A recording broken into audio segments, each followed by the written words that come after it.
He is looking at something.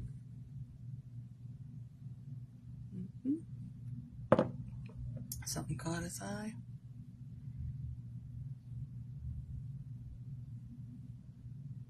Or he's thinking about it.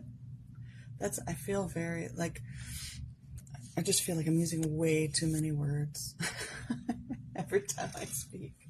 Like, I don't need the words. All right. So let's take a look at it. Let's break it down just like we do the others. This is happening mostly externally. I like to look at the left and right. I interpret this side as internal, the internal experience. And it feels like deep. It's like a deep forest, right? Deep in thoughts. I think that's a good way to say it, Wendy. And then externally, showing up in the physical body, the entire body is over here, but looking within. So it's, yeah, deep in our internal. Like I said, I'm having a conversation in my head and forgetting to say the words out loud. That feels pretty appropriate for this energy. If we look at the top and bottom, this is what's in our awareness. I think it is just kind of a reflective day, kind of looking inward. I like all the little branches that are crossing over. When I see lines crossing like that, to me that says integration. So today might be a day of just integrating information, integrating ideas, making connections, doing that kind of work.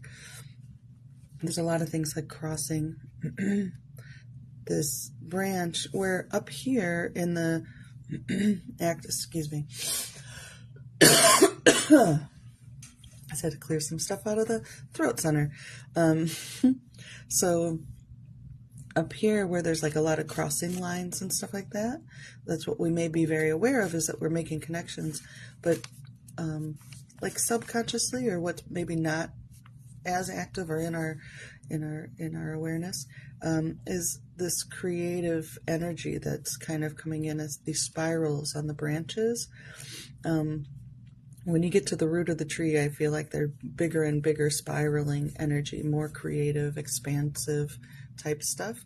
We still have a little bit of these little crossing lines and stuff like that. They also are kind of reminding me of like nerves and veins and like our physical body. I always think the trees and the earth's body looks a lot like our human bodies in ways. There's some reflections in it. One of them is the way that branches branch out, just like our veins branch out and rivers branch out and things like that. So I feel like there's a lot of that energy where we feel connected to the whole of who we are, including the planet and the universe itself. I think that's why pulling in that purple kind of gave it some it was just like a vast sea of pink, and I think bringing in the purple and the black and white gave it some like grounding in a sense. And so I've come across this before, where like people will say ground, put your feet on the ground, you're grounding through the root, but I actually feel it in my energy like I'm grounding through my crown, like I connect to the divine source, creator, God, spirit, whatever, through the top of my head, and I feel like much more grounded when I'm connecting spiritually that way. And I feel like that's what this purple was bringing into it, is made it feel much more grounded.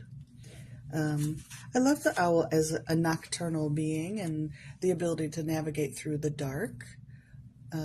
So there's also like that shadow work kind of aspect here, making, having boundaries, clearing lines. This branch kind of comes up at this throat though, so it feels like, and I find it really difficult to talk about it. Like I feel like, oh, that's enough, I don't want to talk anymore. So I feel like it's coming up to kind of like block this. At one point I thought that this branch was going to actually be like a foot, or like I almost called it a turkey, like the owl's foot or something. So there is something at the throat it doesn't necessarily feel like a bad thing. It just feels more like we don't need to talk. We can spend some time in quiet reflection. We don't need to talk about it. Some of us do. Some of us need to talk to process, but it doesn't. We don't have to feel like we need to explain ourselves, and that's touching back to this on last Tuesday. So if you reflect on what was going on last Tuesday, this one was very much about like, you don't have to explain yourself. You just play your song. Let your song do the speaking for it. And this too. So just your presence alone is enough. That's what that is really saying to me, I think. Let's see. So many energies attached to your throat. Oh. Rough night last night. Oh, well, Jess, that's fascinating because, yeah, I'm really feeling a lot of stuff in the throat. So, yeah, cord cutting can be a beneficial, helpful thing. Letting go and pulling all your energy back. It feels very warm and compassionate, too. That I don't know that it's showing up as warm as it looks in person, but it is just, it's glowing with like a warm, sunset-y kind of thing. I'm going to pull a card for it, and then I'll pull cards for anybody here who wants one. So just a little extra accompanying oracle card.